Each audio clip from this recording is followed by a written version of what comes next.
Vivre dans sa propre maison, c'est le début de la pauvreté. Construire sa maison, ce n'est pas un bon investissement. Contrairement à ce que les gens peuvent penser, je sais qu'il y en a qui vont bondir. Un jour, j'ai entendu un jeune homme dire dans une réunion qu'il était heureux d'avoir entamé les travaux de sa maison et qu'il comptait souscrire un crédit pour terminer et enfin, il pourrait vivre dans sa maison et ne plus payer de loyer. 98% des gens dans la salle étaient en train de le féliciter. Alors là, j'ai compris qu'il y avait un gros travail à faire dans la mentalité des gens. Je vais t'expliquer une chose.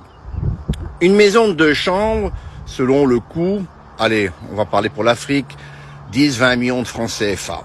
Prenons une moyenne de 15 millions pour une maison aux normes internationales. C'est pas grand luxe, attention.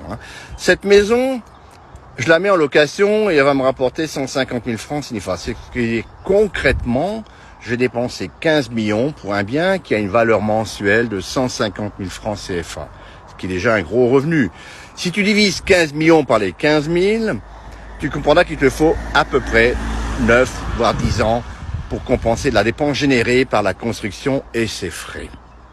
En vérité, dans un tel scénario, tu n'es véritablement pas locataire qu'à partir de la 10e, 11e année, même si tu en as l'illusion parce que tu vis dans ta maison, soi-disant. La dépense engendrée par la construction de ta maison, elle ne sera jamais compensée qu'au bout de la 10, 11 ou 12e année. Et souvent, on est plutôt autour des 14 ans quand il y a des frais. C'est une bêtise de construire sa maison et d'y vivre dedans. Aucun milliardaire ne fait ça. Si tu es intéressé par l'immobilier, tu dois considérer tes biens comme un moyen d'avoir de l'argent pour faire grossir ton patrimoine, ton capital de base. Si tu souhaites construire ta première maison, n'y va pas dedans pour y vivre.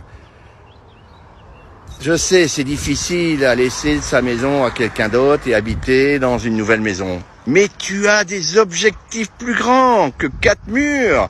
Donc écoute-moi, construis ta maison de 15 millions de francs CFA. Ensuite, tu la mettras ta maison en location pour 150 000 francs CFA par mois. Puis tu iras vivre dans une maison où tu vas payer 75 000 francs CFA. Les autres 75 000, tu iras les mettre sur un compte en banque. Tu vas faire ça cependant pendant 3 ou 4 ans et au bout de ce 3e, 4e année, tu auras plus de 2 millions de francs CFA dans ton compte. Tu iras demander un crédit à la banque et les banques te demanderont des garanties capables de couvrir 30% du crédit ainsi qu'une garantie financière. Avec ta maison d'une valeur de 15 millions plus tes 2 millions en banque, tu as donc une garantie totale de 17 millions, 18 millions pour savoir à quel montant tu serais capable d'obtenir. Tu multiplies cette somme par 3. Je sais pas si tu te rends compte, mais ça fait 51 millions de francs CFA. Avec ces 50 millions de francs CFA, tu vas prendre les 45 millions pour aller construire 3 autres maisons. Et tu mettras 6 millions de côté dans un fonds d'urgence. Chaque mois, tes loyers doivent te permettre de rembourser ton crédit. Au bout de 10, 15 ans, tu auras tout remboursé et au bout de 10, 15 ans, tu seras propriétaire de 4 maisons. C'est ainsi que l'on investit dans l'immobilier. Ne va pas habiter dans ta maison en ayant l'illusion d'être le propriétaire, souvent d'ailleurs c'est la banque, alors qu'il te faut 10, 15 ans pour amortir les dépenses de cette maison. Ce monde n'a aucune pitié, et les banques encore moins. Alors forge de ta finance, like si ça t'a plu. J'habite en Suisse, dans le Valais, je suis Luc Demer.